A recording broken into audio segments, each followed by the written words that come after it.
ایک ڈاکو اللہ والا کیسے بنا؟ بڑا ہی دلچسپ واقعہ۔ سوداگروں کا ایک قافلہ بغداد کی طرف جا رہا تھا۔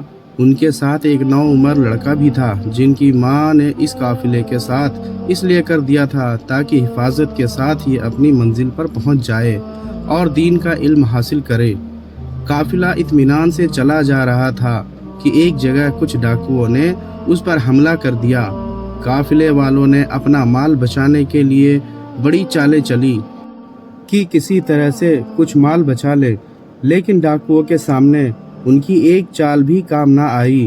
قافلے والے ان سے رحم کی بھیک مانگتے رہے، لیکن ڈاکوؤں کے دل نہیں پسیجے۔ جب ایک ایک آدمی سے انہوں نے سب کچھ چھین لیا تو اس نوعمر لڑکے سے پوچھا، تمہارے پاس اور بھی کچھ ہے؟ لڑکا، جی ہاں، میرے پاس 40 دینار ہے۔ ڈاکو، تمہارے پاس 40 دینار ہیں؟ ڈاکو کو یقین نہیں آیا کہ اس غریب سے دکھنے والے لڑکے کے پاس اتنے دینار کیسے آ گئے، اور اگر آ بھی گئے تو یہ ہمیں کیوں بتا رہا ہے۔ یہی سوچتے سوچتے وہ اس لڑکے کو اپنے سردار کے پاس لے گیا۔ ڈاکو، سردار، یہ لڑکا کہتا ہے کہ میرے پاس 40 دینار ہیں۔ سردار، کیا تمہارے پاس واقعی 40 دینار ہیں؟ لڑکا، ہاں ہیں۔ سردار، اچھا تو کہاں رکھے ہیں؟ لڑکا، جی میری کمر سے ایک تھیلی بندھی ہوئی ہے، اس میں رکھے ہیں۔ سردار نے لڑکے کی کمر سے تھیلی کھولی تو اس میں واقعی 40 دینار تھے۔ سردار حیرت سے کچھ دیر تک اس لڑکے کو دیکھتا رہا، پھر پوچھا، تم کہاں جا رہے ہو؟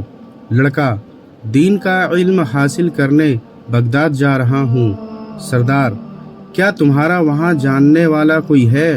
لڑکا، جی نہیں، میری امی نے مجھے یہ 40 دینار دیے تھے تاکہ میں اطمینان کے ساتھ دین کا علم حاصل کروں، کیونکہ ایک اجنبی شہر میں میری ضرورتیں کون پوری کرے گا، اور کیوں میں کسی کا احسان اٹھاؤں۔ سردار بڑی دلچسپی اور حیرت سے اس لڑکے کی باتیں سن رہا تھا، اور وہ سوچ رہا تھا کہ اس لڑکے نے یہ دینار چھپائے کیوں نہیں اور بتا کیوں دیے۔ اگر یہ چھپا لیتا تو ہم لوگ تلاش کرنے پر بھی نہیں پا سکتے تھے، اور یہ ایک اجنبی شہر میں تعلیم حاصل کرنے جا رہا ہے، اور اس کے خرچے کا دار و مدار اسی رقم پر ہے، لیکن پھر بھی نہ چھپا کر سب کچھ بتا دیا۔ بچے کی سادگی اور سچائی نے اس ڈاکو سردار کو اندر سے جھنجھوڑنا شروع کر دیا، اور آخرکار اس نے پوچھ ہی لیا، بیٹا تم نے یہ رقم چھپائی کیوں نہیں؟ اگر تم نہ بتاتے تو ہمیں شک بھی نہ ہوتا کہ تمہارے پاس بھی اتنے پیسے ہیں۔ لڑکا، جب میں گھر سے نکل رہا تھا تو میری ماں نے مجھ سے کہا تھا کہ کچھ بھی ہو تم جھوٹ نہیں بولنا، تو بھلا میں اپنی ماں کے حکم کو کیسے ٹال سکتا تھا؟ سردار کے اندر کا انسان جاگ گیا۔ وہ سوچنے لگا کہ یہ چھوٹا لڑکا اپنی ماں کا ایسا فرما بردار ہے کہ وہ پیسے نہ ہونے کی وجہ سے اپنی ہونے والی مشکلوں کو جانتا ہے اور اپنا مستقبل تباہ ہوتے دیکھ رہا ہے، لیکن ماں کا حکم ٹالنے کو تیار نہیں ہے، اور میں کتنے عرصے سے برابر اپنے رب اور پروردگار کے حکم کو روند رہا ہوں۔ اس نے لڑکے کو گلے سے لگا لیا، اس کے ساتھ ساتھ پورے قافلہ کا سامان واپس کر دیا، اور خدا کے آگے سجدے میں گر کر گڑ گڑانے لگا، اور اس نے سچے دل سے توبہ کی، تو خدا کی رحمت نے اسے اپنی آغوش میں لے لیا۔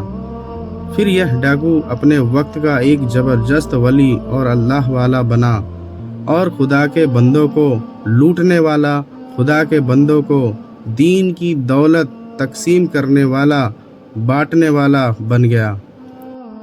ایک عظیم ماں کی تربیت نے صرف اپنے بچے کو ہی اونچا نہیں اٹھایا بلکہ ڈاکوؤں کی بھی تقدیر بدل دی۔ یہ وہی ہونہار لڑکا ہے جس کو ساری اسلامی دنیا عبد القادر جیلانی رحمۃ اللہ علیہ کے نام سے جانتی ہے، اور جن کا نام آتے ہی دل عقیدت اور احترام سے جھک جاتا ہے۔